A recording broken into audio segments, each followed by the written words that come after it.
Bonjour à tous et à toutes et bienvenue dans cette nouvelle capsule de la formation sur l'écoute active appliquée à l'entrepreneuriat. Cette capsule va être consacrée au mot empathie. C'est un mot extrêmement important, on l'a vu dans la deuxième capsule. C'est le seul type d'attitude qui n'institue pas de relation hiérarchique avec votre locuteur. Mais qu'est-ce que c'est exactement que l'empathie? C'est l'objet de cette capsule. Pour parler de ça, on va commencer, comme il se doit, par la définition. Si vous ouvrez un dictionnaire, voilà ce que vous trouvez. L'empathie, c'est la capacité de s'identifier à autrui, d'éprouver ce qu'il éprouve. Au passage, le dictionnaire vous mentionnera que c'est un mot extrêmement récent. Il date de 1909. Il a été inventé, proposé par un psychiatre allemand qui s'appelait Titchener, Edward B. Titchener. Voilà, un mot très récent, capacité de s'identifier à autrui, d'éprouver ce qu'il éprouve. Voilà, tout est clair, il n'y a pas besoin de chercher midi à 14h, il me semble que la définition est claire. Et pourtant non. Pourquoi non? Parce que si vous cherchez un autre mot, le mot sympathie, voilà ce que vous trouvez. Concordance entre deux ou plusieurs personnes que rapprochent certaines affinités, certains goûts ou jugements communs, les relations ainsi créées, l'accord, la fusion ainsi réalisée. Et là, alors que, en regardant uniquement la définition de l'empathie, vous disiez « Ok, je comprends tout ». L'empathie, c'est la capacité de s'identifier à autrui, d'éprouver ce qu'il éprouve. Eh bien, vous ne comprenez plus rien quand vous regardez ça du point de vue de la sympathie, parce que, voilà, la capacité d'éprouver ce que l'autre éprouve, l'accord, la fusion ainsi réalisée, on parle de la même chose. Donc c'est quoi la différence entre l'empathie et la sympathie? A priori, très peu de différence, ce sont des nuances entre deux mots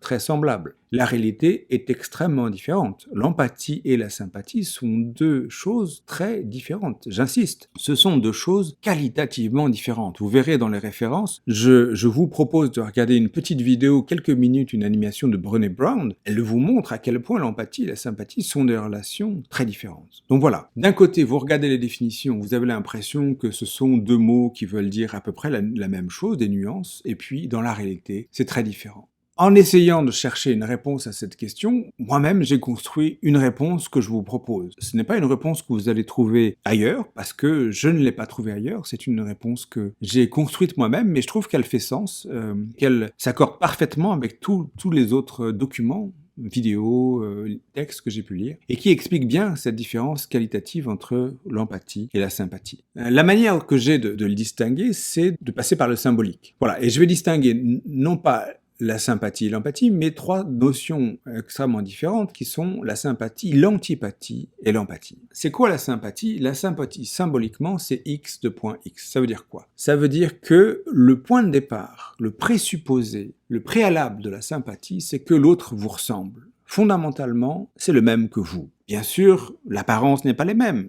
On peut parler d'un homme et d'une femme, on peut parler d'un Européen, d'un Africain, d'un Asiatique, peu importe. Effectivement, il y a des différences. Mais voilà, ce qui est fondamental, ce qui est au fondement de la relation sympathique, c'est cette idée que l'autre est identique à vous. Vous aimez la tarte aux pommes, il aime la tarte aux pommes. Vous votez à gauche, il vote à gauche, vous votez à droite, il vote à droite, etc. Tout ça sont des relations de sympathie.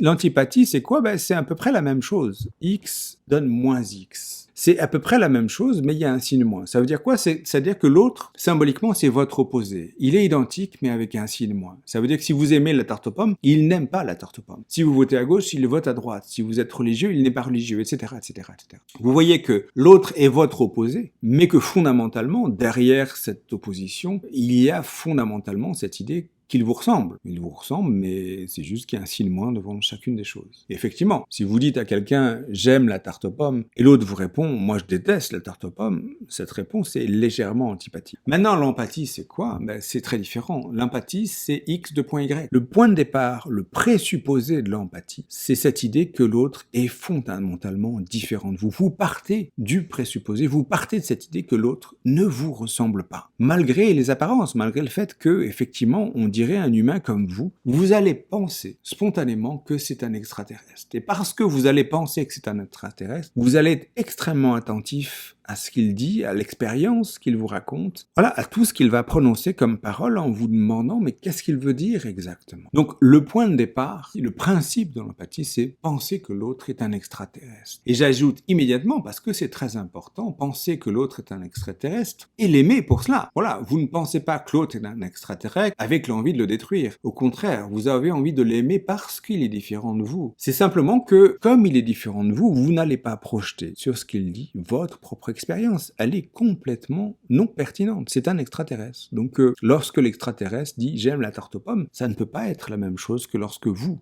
aimez la tarte aux pommes. Vous allez l'écouter. Qu'est-ce qu'il veut dire par « j'aime la tarte aux pommes » ?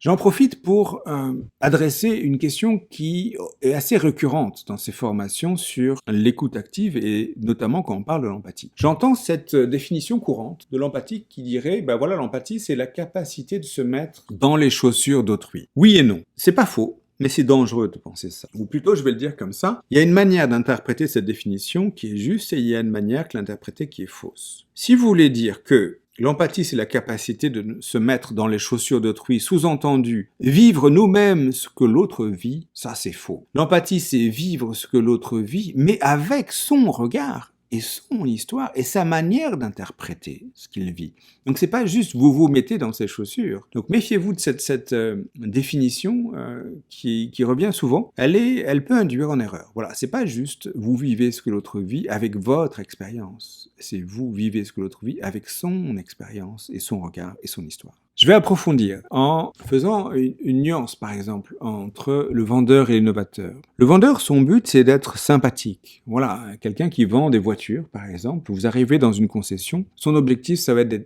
de vous être sympathique. Il va vous demander, est-ce que vous avez des enfants? Ah oui, moi aussi j'ai des enfants, quel âge ils ont, etc., etc. Il va créer une relation de sympathie. Pourquoi est-ce qu'il crée une relation de sympathie, le vendeur? Parce que le sous-entendu de la relation, c'est dire, si moi j'aime cette voiture, moi, qui vous ressemble en tout point, X de point X, alors vous allez aimer cette voiture. Donc si je vous dis qu'elle est parfaite pour moi, elle est parfaite pour vous, et donc achetez-la, en gros. Donc l'objectif d'un vendeur, c'est d'être sympathique. L'objectif d'un innovateur, c'est pas du tout d'être sympathique, c'est d'être empathique. Pour toutes les raisons que j'ai mentionnées dans la première vidéo, l'innovateur, il doit écouter l'autre, il doit comprendre la réalité de l'autre, il doit sortir de sa propre bulle pour aller vers la bulle d'intimité de l'autre. Donc le but de l'innovateur, c'est pas du tout d'être empathique. Un dernier mot de conclusion pour venir sur une notion qui n'a pas du tout été évoquée jusqu'à présent, qui est la notion de séduction. Et pour vous mettre en garde, attention à la séduction. La séduction n'est pas du tout de l'écoute active. La séduction, c'est quoi? Littéralement, le mot séduction vient du latin seducere, ça veut dire faire venir à soi l'autre. Effectivement, quand on séduit un partenaire amoureux, par exemple, on veut le faire venir dans notre sphère d'intimité, tout simplement. Donc, on doit utiliser de tout un tas de stratagèmes intellectuels, physiques, pour faire en sorte de détourner le chemin de l'autre vers soi. C'est pas du tout de l'écoute active. Donc, attention, parce que ça arrive beaucoup de voir des entrepreneurs qui sont dans la séduction de l'autre, du client, etc. Merci beaucoup. À très bientôt pour une nouvelle capsule.